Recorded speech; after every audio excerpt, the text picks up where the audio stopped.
want to create apprehension, hatred, distrust. This is a battle about what the truth actually is. Truth isn't truth.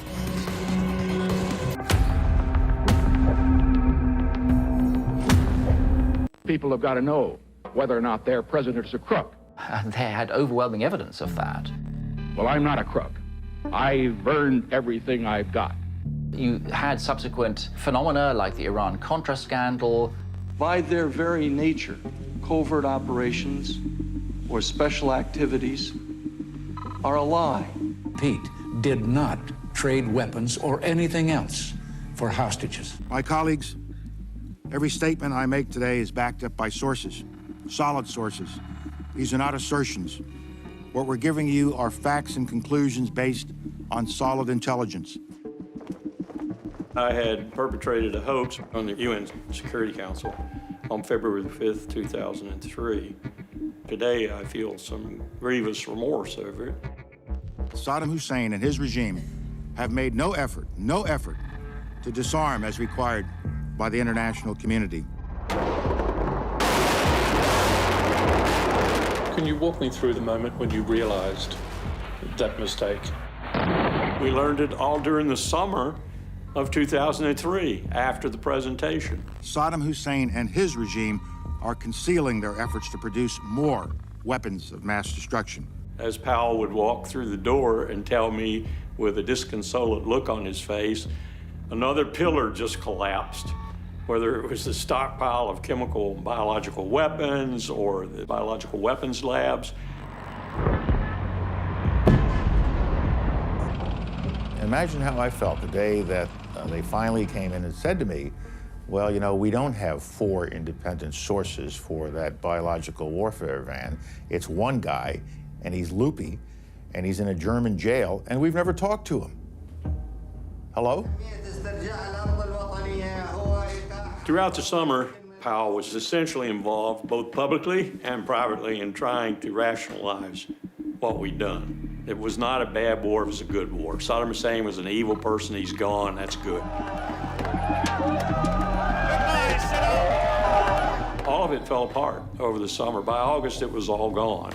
I understood the consequences of that failure. I deeply regret that the information, some of the information, not all of it, some of the information I presented, which was multi-source, was wrong. Can you give examples of other lies the US has told to justify the use of force in the world?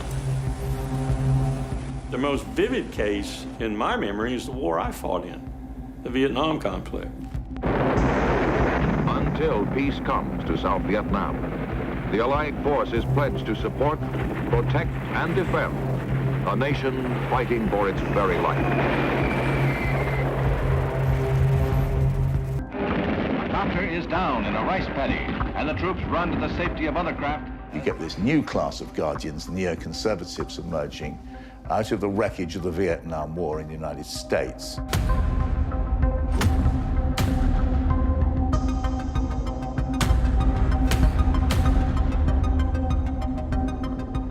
These politicians are advised by a new class of technical experts in politics in order to manufacture new realities and manufacture political stories. You have highly intelligent press handlers, manipulators. I told lies on behalf of the government, sometimes at my own behest, sometimes because I was asked to do so. The voice of senior Bush advisor Karl Rove. In the case of George W. Bush, it was Karl Rove.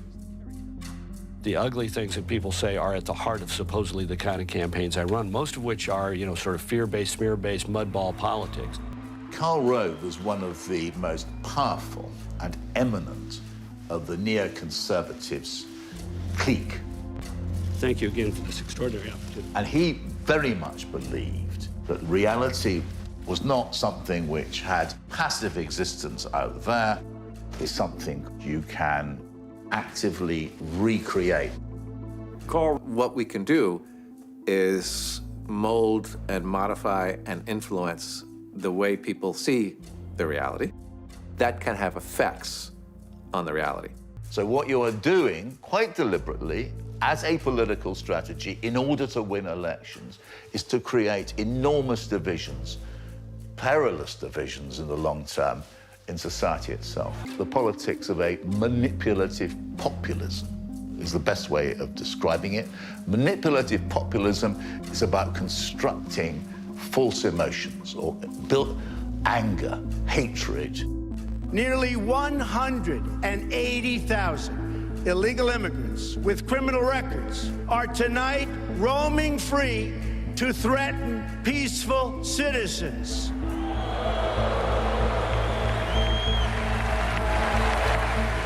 If you're out after dark, it's not going to be safe because of these people.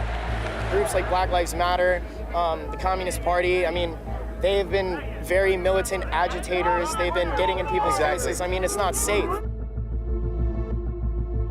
We are in a world where what politicians say, what others say, are completely detached now from a meaningful underlying reality. This was the largest audience to ever witness an inauguration, period.